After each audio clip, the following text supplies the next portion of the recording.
大家好，出片音效素材管理工具又更新了。这次主要的更新内容为软件速度优化、搜索优化、文件描述优化。下面我给大家介绍一下优化的具体内容。这一次的更新花费的时间比较长，主要是在对软件的速度方面进行优化，让音频文件的波形图加载速度更快，使用更流畅。即使是10万加的素材也可以实现秒加载。如果说大家有更多的素材量，也欢迎大家进行压力测试。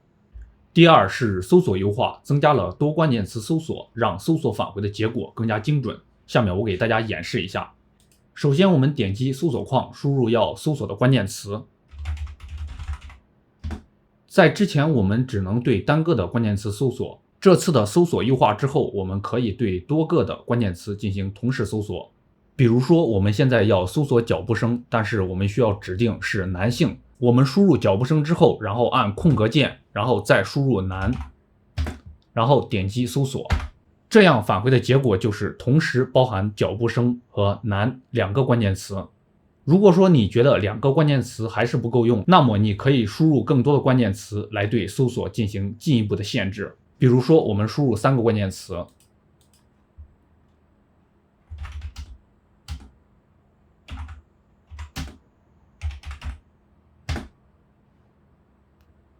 然后点击搜索，那么它返回的结果就会同时包含水和流一共3个关键词的搜索数据。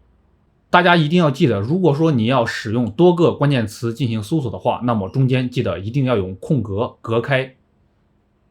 在搜索框的后面，不知道大家有没有注意到，这里有一个搜全局的这么一个开关。这个开关是什么意思呢？我给大家简单的解释一下。默认的话，这个搜全局的这个开关是没有打开的，所以说你现在进行的搜索，它只会搜索你现在选择的这个文件夹。如果说我们把这个搜全局这个开关给打开，它可以对你左侧添加的所有的文件夹目录进行一个搜索。所以说这个搜全局的开关，大家可以根据自己的实际情况灵活的进行使用调整。第三是文件描述优化，文件的描述信息显示在这里。我们现在随便选择一个音频文件，选中某个音频文件之后，点击这里，你可以添加自定义的描述。比如说它里面有一些什么特殊的一些声音或者一些特征，你都可以在这里进行一个备注的描述添加。比如说我们在这里输入一个描述信息，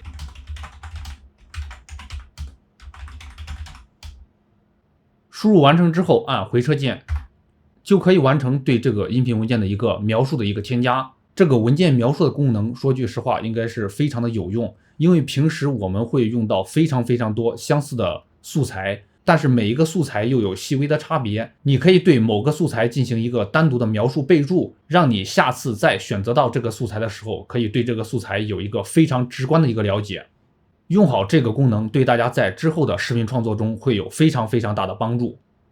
在这个版本之前，这个文件描述的这个功能一直都有，但是这一次我对文件描述的这个功能进行了一个全新的升级。你在这里添加的一个文件描述信息是直接写入音频文件的原数据的，意味着你可以把这些添加过备注描述的这些音频文件移动到其他电脑，可以在任意的能够显示音频原数据的音视频编辑软件里面，你都可以看到这个信息，在团队中使用起来会更加的方便。对了，还有一个优化就是软件版本更新的问题。在你收到软件版本更新的提示，你下载完成之后，不需要你再重新的去选择安装目录，然后你直接点下一步就可以了。除了这些优化，这一次还修复了一些小 bug。如果说你在使用中有什么问题，或者说有好的建议，也欢迎大家在评论区留言告诉我。